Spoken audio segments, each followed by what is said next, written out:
Thanks, Mark. So I'm going to talk today about competing human rights. So it's not really a secret that Canada is known and celebrated for its diversity and its multicultural society, and also for its emphasis on equality and prioritizing human rights. But this great diversity can sometimes create great challenges when it comes to the complex and delicate balancing of competing human rights. I'm going to start with an example that was pretty heavily covered in the national media in late 2012. In June 2012, a woman named Faith McGregor entered the Terminal Barbershop in Toronto.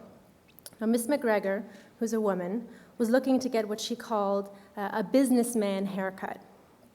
She said the reason that she specifically sought out the services of a barber was because she was looking for a men's haircut. All of the barbers working at this barbershop were Muslim, and all claimed that their religion prevented them from touching or cutting the hair of a woman who was not a member of their family. So she was turned away. She filed an application with the Human Rights Tribunal claiming that she had been denied service discriminatorily on the basis of her sex.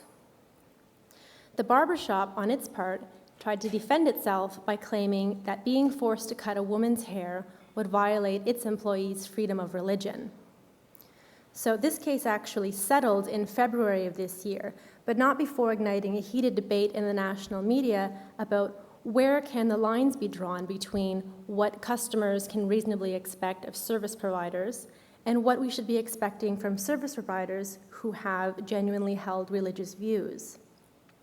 This is actually a pretty perfect competing human rights case because it shows two rights in direct conflict. The other example that I want to tell you about is a case called Ontario versus Brockie. And here we had the director and president of the Canadian and Gay and Lesbian Archives, and they sought to have a printing job done at a printing shop owned by a Christian individual.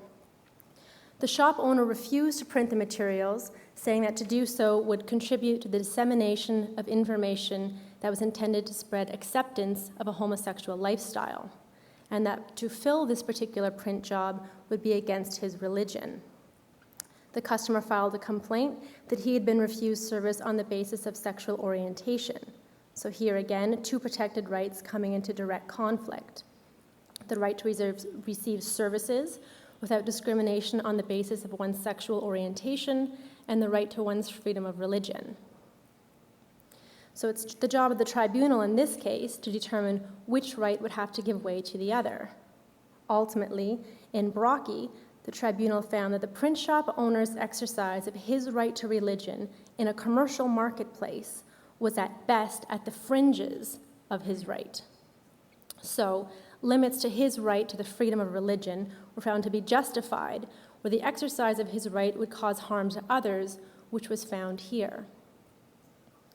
The tribunal left room in its decision for the possibility that a different result could follow if the printing material, for example, would be in direct conflict with the core elements of the print shop owner's religious belief.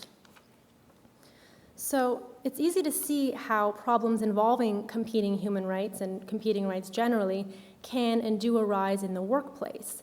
Both employees and customers have rights, and others do as well who are interacting in a work environment. There are also competing rights cases about one's freedom of speech versus the right to not be harassed on the basis of one's religious views. And you can also envision problems where a customer, for example, with a service animal is requiring or requesting service from an employee with an animal allergy. For employers, it's of course better to try and come up with strategies and tools to address these kinds of problems so that when they do arise, have these strategies in advance, so that when problems do arise, you're better equipped to deal with them, hopefully minimizing infringement of rights and also minimizing liability. So in January 2012, the Human Rights Commission came out with a policy on competing rights. And in the policy, there's included a framework, a suggested framework for how you should step by step deal with these kinds of problems when they arise. The framework's summarized in the paper, and I'm not going to go through the whole thing with you, but I'll give you sort of the three main steps of it. So the first one, step one, is to recognize what it is that you're dealing with. It sounds pretty simple, but it's not necessarily as clear as it sounds. Sometimes when we hear about a problem, we assume that we understand it right away, or we'll jump to pick sides as to what seems right to us. But when it's a competing rights situation, it can be much more complicated than that. And they're not always, obviously, competing rights problems. So once you've determined that you do have a competing rights issue, you want to think about whether both claims actually connect to legitimate rights, and also whether the claims amount to more than a minimal interference with rights. Step 2 is to determine, can the competing claims be reconciled? This stage can call for creative thinking and compromise. Is there a solution that allows for the enjoyment of both rights? And if not, is there a next best solution? Step 3 is where decisions get made. If one right is going to trump another, that decision has to be made consistent with legislation, with jurisprudence, and with human rights principles.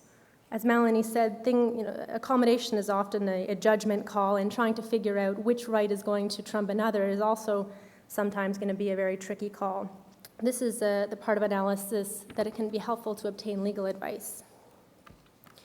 And when you're in this third stage, the decision-making process, there are 7 principles that the Human Rights Commission advises must be taken into account in order to come to the right decision. So here they are. The first one, no rights are absolute. Legal rights are limited by the rights and freedoms of others. Number 2, there's no hierarchy of rights. All rights are equally deserving of respect, and none is inherently superior to another. Number 3, rights may not extend as far as claimed. Number 4, the full context, facts, and constitutional values at stake must be considered. Number 5, the extent of any interference must be considered. If interference with a right is trivial or minor, that right is unlikely to receive much protection. Number 6, the core of a right is more protected than the periphery. And lastly, number 7, the number 1 goal is to try to aim to respect both sets of rights if possible. So I encourage you to take a look at my paper about competing rights if you need more information on this, and also to check out the Commission's policy on the topic. The bottom line, of course, is that a process-driven, careful, measured look at these kinds of complicated issues is hopefully what's going to help you get through what can be a very difficult process. Thank you.